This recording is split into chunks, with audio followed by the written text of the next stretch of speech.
Now, earlier on today, the Prime Minister, Keir Starmer, is talking tough on immigration. In a speech this morning, the PM warned that the UK risks becoming an island of strangers as he launches his long-awaited immigration white paper, which he says, yes, that phrase, will take back control of our borders. And the Home Secretary, Yvette Cooper, was explaining the proposals to Christopher Hope earlier on today.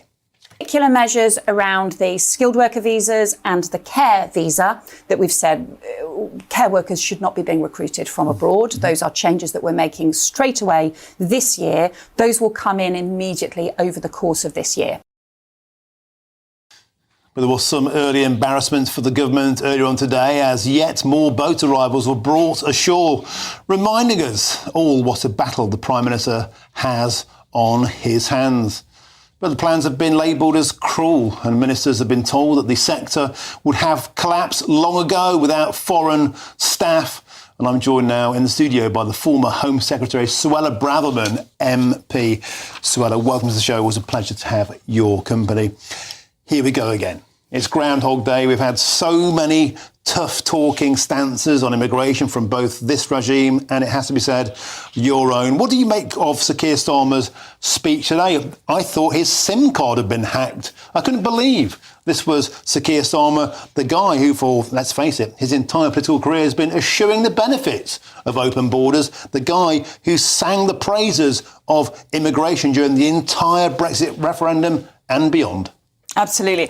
Well, I wasn't convinced, for one, by Keir Starmer's grandstanding today. It's more hot air, it's more tough-sounding rhetoric on the back of appalling local election results. He's worried about the rise of reform, he's worried about those red wall seats, he's worried about GB News viewers, and so he wants to, hastily put some announcements out to look like he's coming down tough on immigration. But the reality is that taken together, and even being very generous to the government, these measures really won't come close to dealing with the enormity of the problem that we have when it comes to legal migration. You'll remember, under my own government, the level approached nearly 1 million in 1 year of net migration.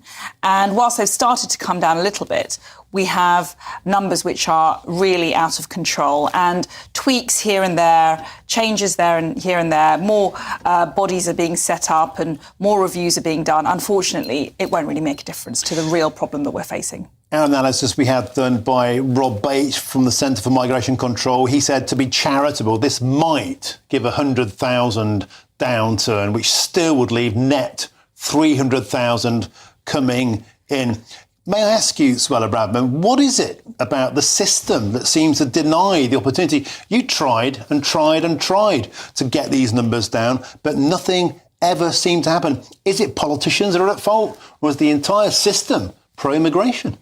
I think it's a bit of both. I mean, it's pretty much 2 years ago that I was Home Secretary battling inside the Cabinet to deliver some meaningful changes to net migration. And we got a few granted in the May of 2023, and that's one of the reasons why we're beginning to see a fall. But it was not nearly enough of what we really needed. We need a cap, a hard cap. And that's really telling that Keir Starmer will, and even when pressed in the press conference today, would not commit to a hard cap on numbers. That doesn't give him any accountability. It doesn't allow people to know what they're getting or give us any predictability about how these changes will affect net migration. He won't pull out of the European Convention of Human Rights or scrap the Human Rights Act. In fact, he would worship at the altar of human rights laws. And really, unless we do that, we're not going to get a grip on illegal migration.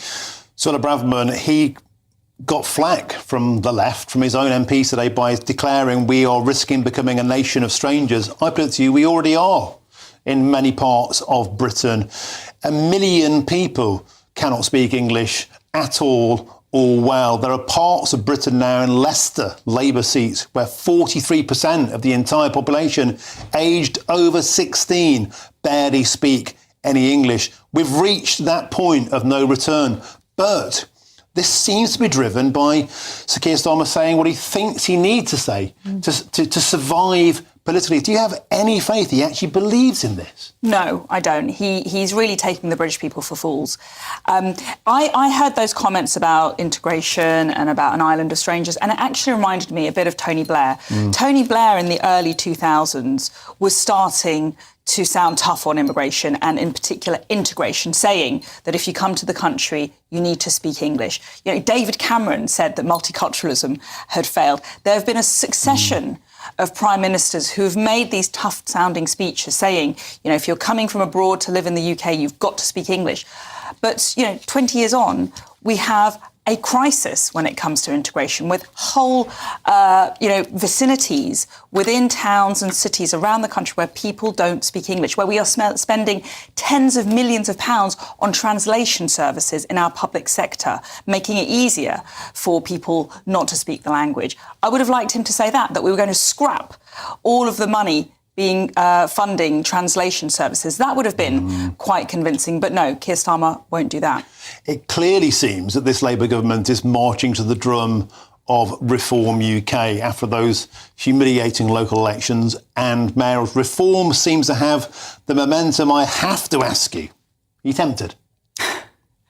Listen, I've been proud and humbled to have been elected by many thousands of people in Fair and Waterlooville less than a year ago as their Conservative MP, and I am going to be voting in the lobbies with my Conservative colleagues this evening. Spoken like a true politician. Suella Braverman, always an absolute pleasure. Thank you for coming into the show this evening.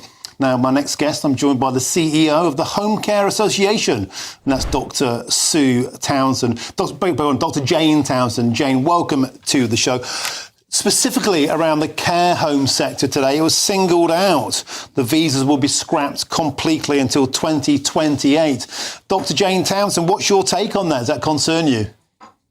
Well, it's the care sector as a whole. And I think it's important to say that people in the care sector would actually rather recruit locally. That's always been the case in the past.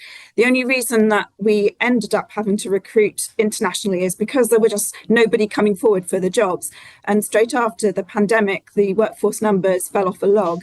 And that then began having real serious impact on people in our communities who were not being able to get into hospital, having to queue outside in ambulances. People were dying because of that. So the government opened up the recruitment from abroad. But unfortunately, the Home Office at the time didn't do a good job of organising it in a concerted fashion. They didn't come and talk to us. They didn't understand the sector. They issued sponsorship licenses to providers that weren't registered with the Care Quality Commission. Some people didn't do care at all. And a lot of the problems have come from that incompetence at the beginning.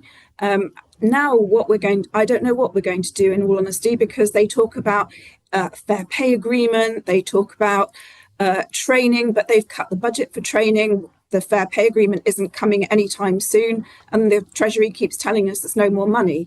So I imagine that we'll just end up back to that place where there isn't enough care, and we'll be back to ambulance queues again. Jane, it just seems astonishing that we're not in a position where British people aren't being incentivised enough, they're not being trained. Do you think the entire, irrespective of it's Labour, Conservative, the entire establishment seems to have been asleep at the wheel and has this dependency on cheap foreign labour? It's not cheap, though. The wages for overseas labour are actually higher. The minimum wage for an overseas worker is £12.82 an hour, whereas for a British one, it's £12.21. So that is a myth. But if you look back in our history, we've had 10 prime ministers over the last 40-something years. Every single one of them has ducked the issue of our ageing population. We are sleepwalking into a humanitarian and economic disaster because in 20 years' time, there's going to be double the number of 85-year-olds as there are now. A quarter of us are going to be 65 and more. Who's going to care for everybody? Do you know what? I think you're exactly right. I really do think there's been a dereliction of duty. I think we've fallen asleep at the wheel about this. You judge any nation, do you not, by how it takes care of its elderly? And Dr. Jane Townsend, I put it to you, we've outsourced that problem. We've buried our heads in the sand. 100%. And it affects all of us, not just older and disabled people, because younger people that become ill can't get into hospital because all the beds are taken by people who are old and disabled because we're not supporting them at home in the community. So just harm is going to come to people of all ages, and we're all in this together, and we need to find a solution together. So we're hoping that Baroness Louise Casey will be able to knock some heads together and come up with something that's more sensible for the longer term.